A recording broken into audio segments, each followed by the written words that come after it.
Greetings, YouTubers. Hopefully everybody's doing pretty good out there. Nice, cool day out here in September. And today we're going to be taking a speaker out of my 2003, and here it is. I had this panel off earlier, and when I put the panel back on, I noticed the speaker quit working, so I'm not sure what happened. Maybe I didn't get the wire connected.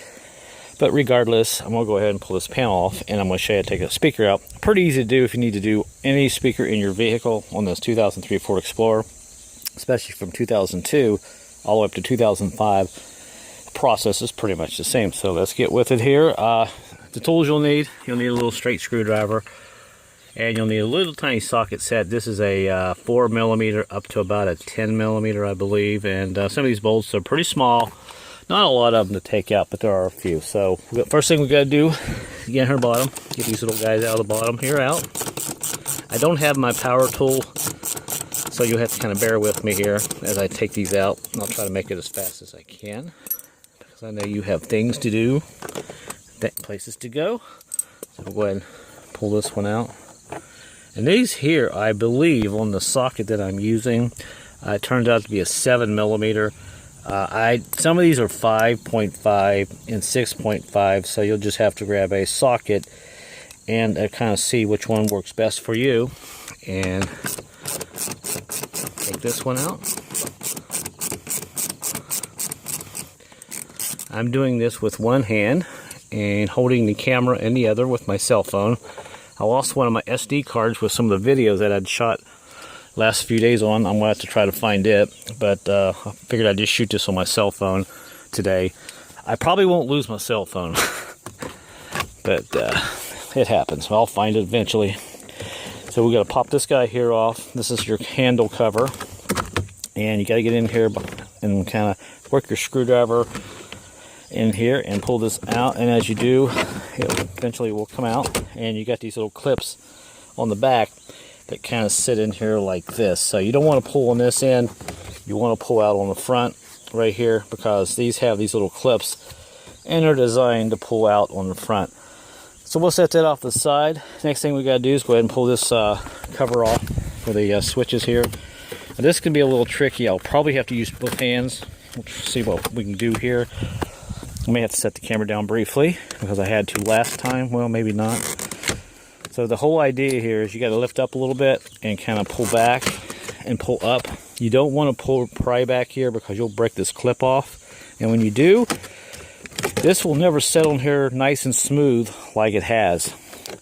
And there we are. Pull this out, and you can see on the front, there's that clip, how it's kind of, plastic clip, how it's kind of designed right there. It's got a little place in it, cut in it where it slides in right here where my finger is, as you can see right there. Designed to kind of just enough to hold it. All right, now what we got to do, we got to unhook all these little plugs. I'm going to have to set the camera down to do that real quick. Okay, I got all these plugs unplugged. Now this front plug right here, this little green one, there's a small hole right there. Stick a little tiny pick in there, or a little tiny screwdriver. Forgot to mention, you got to have one of these guys. Push it on that hole. And when you push in on that, that will release this tab, and you can pull this off. If you don't, you'll end up breaking this. So that's off. Put that off to the side. And now the next thing we got to do, there's a couple of screws here we got to take off. And there is one right here where my finger is. That holds part of that door panel on.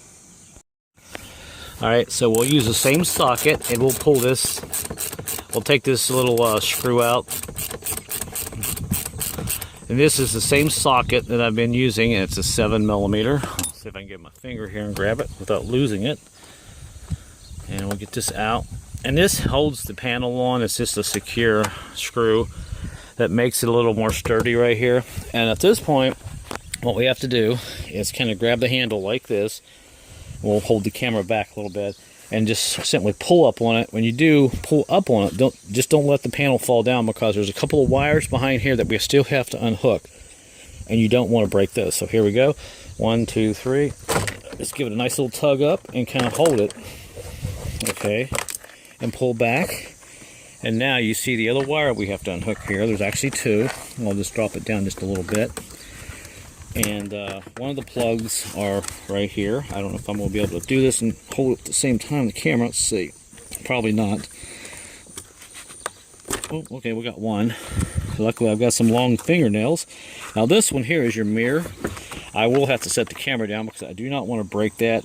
We'll pull that off of here, then we can set this panel down. All right, there we go. Wow. Okay, there's a clip on the side right there. You just push in, and that will release that, because you don't want to break it, because that clip, that switch, I should say, right here for your mirror, kind of a special little design, so don't break that. So we got this off. Try not to shake the camera too much. I got it on steady shot. Okay, we got that off to the side, and now we're ready to get in here and take our speaker out. And here's our speaker. This has a little tweeter, a mid-range or a bass speaker, probably a mid-range speaker. And we are going to use a smaller socket on these little screws there. I think you can see them. So now I'm going to get me a smaller socket. It looks like, all right, I got a 6mm socket on that. I'll see if the camera focuses there for me. There we go. But it's probably a 5.5, but this will work. It's a little loose, but it did break them loose. Break this one loose.